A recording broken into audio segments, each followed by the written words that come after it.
first basketball or sports game where you actually use a real basketball.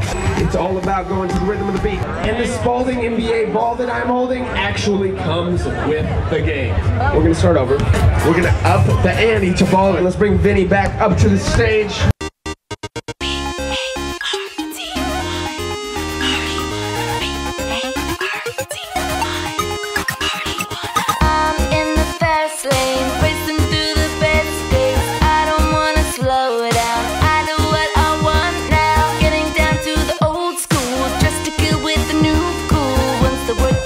Is done. It's our time for having fun. And as you can see right here, it's actually tracking the basketball live. I'm gonna party hard until the sun comes up. The music feels so good. Dancing is what I love. We feel the heat tonight. The mood is feeling right until the sun comes up. We're gonna party hard.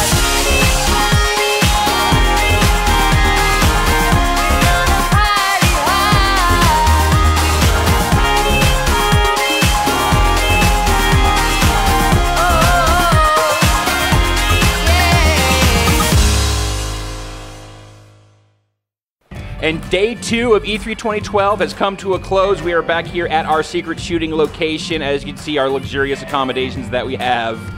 We are waiting for the LA Kings to hopefully not cause a riot in downtown Los Angeles. But in the meantime, gents, let's talk about some of the games we saw. Patrick and Brad, you guys went and saw The Last of Us lengthy demo this morning. How's it looking? It was a much longer demo than the press conference, and they showed a lot more non-combat options for getting through encounters with those hostile guys. So. Yeah, if you were afraid that the press conference demo was just this action-heavy thing that didn't suggest that the game would have a lot of quiet moments, character interaction, and different ways to explore environments, like this demo proved all that stuff is there. It just didn't make sense for the trailer they wanted to show. Press conference. All I'll say is that the game I saw this morning is the game I want, so I'm happy about that. Fantastic. Well, let's go through the rest of the day. What else did we see? We went then straight to Electronic Arts. Yep. Yeah, I saw SimCity, which looks like my girlfriend is really going to hate it.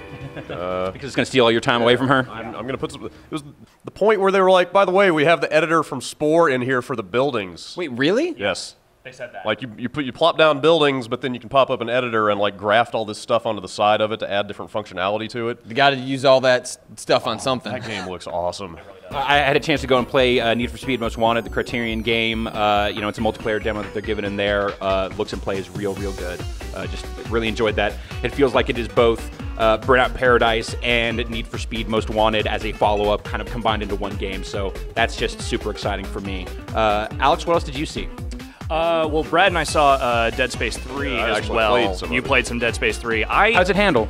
It feels like a Dead Space game, although you can crouch now. There's a roll, so that's definitely in keeping with the increased focus on action. It's nothing about that game seems particularly horrifying. It seems like there's some tension and some fun action there, but it's like they have definitely stepped away from any of the horror trappings they had before. Right. And then Patrick, you and I went to Bethesda, got a little theater demo of The Elder Scrolls Online, which almost put me to sleep. Yeah, it was a lot of environmental fly-throughs, a little bit of combat. Looked like an MMO. Yeah, I mean, they're doing a couple of interesting things with the combat, I guess, in the scope of what MMO combat is, you know, giving you the ability to interrupt attacks with the shields and having stamina and magicka, which are, you know, elements from other Elder Scrolls games, but it's not making any giant leaps in a direction that if you don't already like MMOs and the traditional structure, this may be a little bit different, but it's not going to get you interested if it didn't get you to before. So. They followed that up with Dishonored from Arcane Studios. Harvey Smith giving a little demo of that. What did you think of that? I thought the screens and videos they've shown for like the last year have been kind of plain. The visual passes, the lighting passes on this build were really impressive. The game's, the style's coming together a lot better. And I also didn't realize, like, the guy we ended up interviewing afterwards, Ricardo Bear, you know, also is a lead designer on the original Deus Ex. So, like, there are a lot of guys, like, with real systems-heavy backgrounds working on this game, and yeah, I'm super excited for that, especially in, like, a sea of sequels. It's something that's original and seems really fun to play. I actually got to play some of the demo they had after the little theater show that we got there, and it seems interesting. But I also felt the same way about Dark Messiah of Might and Magic, which was one of the last games that Arcane did. And I feel like there's potentially, like, they give you so many options in that game as far as your abilities go, and there's just a wide range of things that you can do, but I'm afraid that it's going to become one of those games where it's like, you can do all these different things, but you're going to use basically 2 or 3 of them over the course of the game. So it's tough for them to present the game because they want to let you experiment with all the options. Yeah. You're not going to be able to have all that stuff because there's a skill tree. No, it's clearly one of those things of like we are showing you everything right now so that you get a little taste of this or that.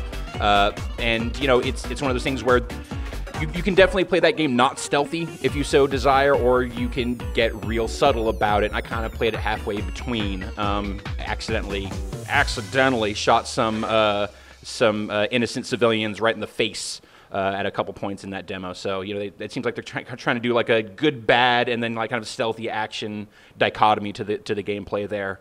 I felt like the visuals, like there's a really interesting idea there as far as kind of the fiction and like this. It's steampunk, but not in the most sort of trite steampunky way that you can tell that it's the artist who came up with City 17. Like it's the same lead artist from. Well, especially from with those walkers. Like they have this big long, like the tall boys they call them, the stilt walkers that they have that are roaming the city that they share some of their toughest enemies.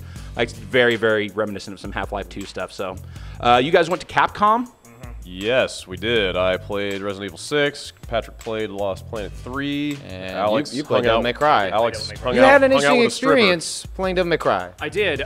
So they had a special room in the back where you could go and play Devil May Cry 3, and on there was a pole with a woman who was dancing on that pole for no reason that I could identify. It's just they had a pole dancing woman there. So I went in that room at the end of the appointment to grab Alex so we could go to our next thing.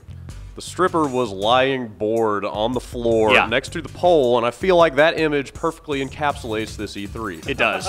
Really, what else Before can be you said? came in, she was kind of dancing, Right. but there was no enthusiasm there whatsoever. Tawdry but bored. Yeah. Yes, exactly. Absolutely. To be fair, that was slightly more memorable than my experience playing Devil May Cry. Though that game seems fine. It's, you know, combat seems pretty good. The combo system seems neat. The light and dark stuff that they're doing seems pretty cool. But, you know, I mean, it's a different take on Devil May Cry. So you either want that or you don't. Brad, as a fan of Resident Evil, how you feel about 6 from the gameplay perspective? I am not encouraged about that game right now. Really? I found that demo a little distressing. They had a demo for all 3 characters. I only had time to play Leon, but something about the pacing felt kind of herky-jerky or stilted. The controls didn't feel great. It just I need to ruminate on that one a little bit. I'm not sure what it was. It was that nebulous feel. You know, the feel of it just didn't seem all there. I need to think about that one some more, but I'm not so sure. And then I had a chance to pop over to the 2K booth, and I talked to Garth DeAngelis, lead producer on the game, who we had on the live show the other night for XCOM Enemy Unknown. Thank you for running me to talk about the actual game. I also got to play XCOM Enemy Unknown. They're playing on a PC. They're giving me a control. I think it's pretty much the same stuff that Jeff saw during Judges. I like it. You know, those guys, no strategy. It's a lot more cinematic. It's a lot more actiony. You know, it's smaller scale. It's more tactical because you are dealing with these small teams of like 4 to 6 squad members when you're actually in the game. But then there's like the bigger meta game of, you know, building your base out and research and all these other things. Like, it seems like it is still, they're not dumbing it down. It has all of the complicated stuff that you would expect from an XCOM game. But like, they showed us sort of a opening tutorial level that really kind of put you through the paces in the tactical, you know, the squad stuff of like, here is the important stuff that you need to know about, which is something that the original XCOM did not do at all. Granted, that was 1994, so, you know, kind of different standards of the time, but it seems like they are both making it modern and making it approachable while also keeping the depth that you would want from an XCOM game. Anything else worth highlighting today? I played Lost Planet 3. I'm not sure if I would say that's worth highlighting. I think they're doing the best job of any of those games, sort of creating a better story. I think the narrative they've set up where you were a miner on the, I don't know if it's the same ice planet, it probably is the same ice planet, I think it's a prequel. And you're this miner, you're separated from your family. Like when you're in the mech sequences, they'll have like video signals from like your family that are time delayed because of the way they get uploaded. And they actually do a really good job of sort of like painting like these characters in the world. And the problem is just once you start playing the game and the combat, it becomes pretty clear it's made by Spark. So they set up this kind of this cool world, done a much better job of making what was a batshit insane story, which I'm pretty sure that's why it's a prequel, is so they don't have to take any of the consequences from 1 or 2 because they don't make any sense, and do their own thing. And they seem to be succeeding on that front, but unfortunately the shooting just, janky is a bad word that doesn't articulate very much, but for the very short period of time, janky kind of summarizes how that game plays. It is that nebulous, it is that feel thing, right? It's like I need to spend more time, like I think with Resident Evil, to figure out what exactly I'm not feeling, but it's just, yeah, it just wasn't really working for me. And then I went and saw Star Wars again. Was that really necessary? And I joined him. And Alex was there. Yeah, it's So good. All right. Jeff also saw it and also seemed mightily impressed.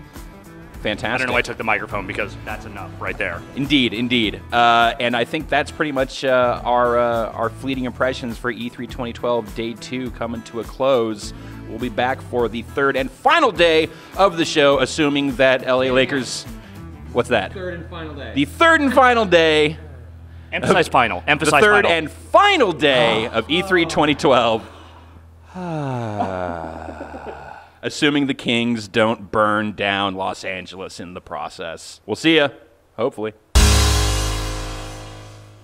you looking at a mop? Are you looking at the mop? Just looking at the ramp. Yeah. You got to focus on that unicorn at some point. I'm glad at least the house and this place do share a unicorn. Yes. Sure.